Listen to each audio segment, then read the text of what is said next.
Hi mga karag-karag! Welcome back to my vlog. Isang maganda at mainit na umaga sa inyong lahat mula dito sa Lasak City. At ito na nga mga karag-karag ang mga latest na mga chismisan. Reklamo galore na pinagchichismisan ng ating mga active na mga chismoso at mga chismosa sa social media.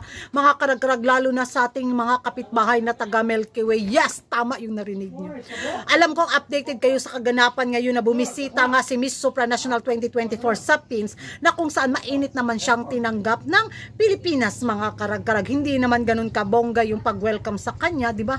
Alam naman natin ang nangyari sa Miss Supranational 2024. Unsa man imong bangkay? Unsa man na? Tulingan? Ay naman ko isda. Nakapalit ko. Ni kuan ganiha. Ni katungkuan ba nanulo og danggit. Si Castellano bitaw.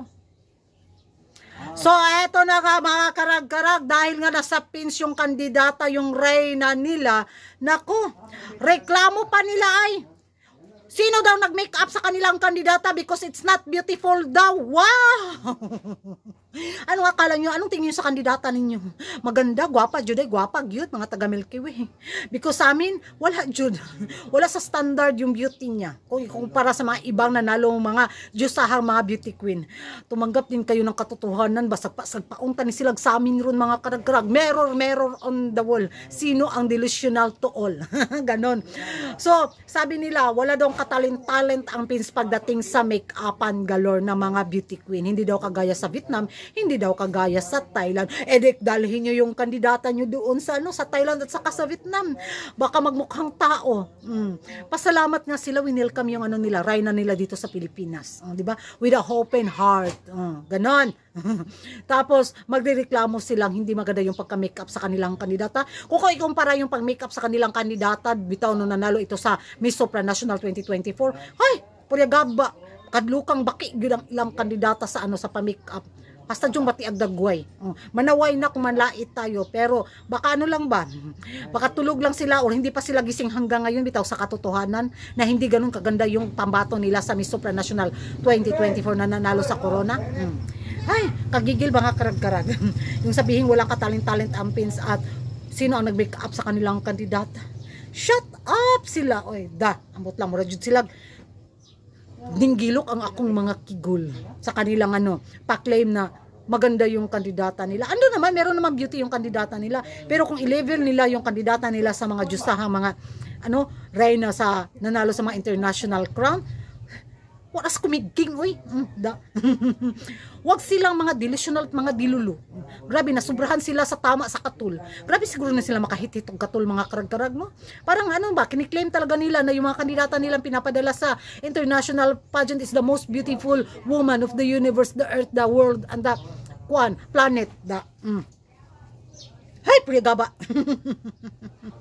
Kung ako yung makeup artist nito, no? Nako, gagawin ko talaga minupusal, distraction look yung niya, hitsura niya mga karag-karag, makaingon yun siya, I want to go home. Giatay lang, makapamalikas tagalor. Yung bang inano nila yung kandidata nila na sinabotahe daw yung kandidata nila sa PINS. So next time daw, pagpupunta daw yung mga reyna nila dito sa Pilipinas, magpapadala daw sila ng mga makeup artist. Hindi kayo na mo yung kayo na, walang pumipigil. Hala, todo nyo na. Gahilas-hilas lang mo mga binaklaga mo.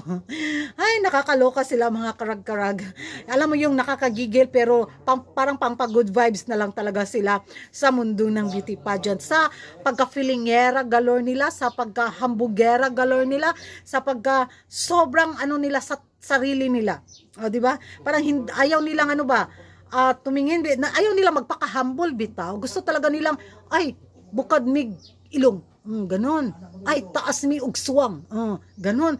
Yung dili man mo gwapa. Kung may beauty man kayo, very low standard raman. So wag kayong magpa-feeling na beautiful because you're not. Don't ask. Hay naku mga karag-karag, yan na yung magiging reaction ko sa kanilang reklamo galore tungkol nga dito sa pa-makeup na ginawa ng makeup artist sa kanilang reyna sa Miss Supranational 2024 na hindi talaga nila nagustuhan.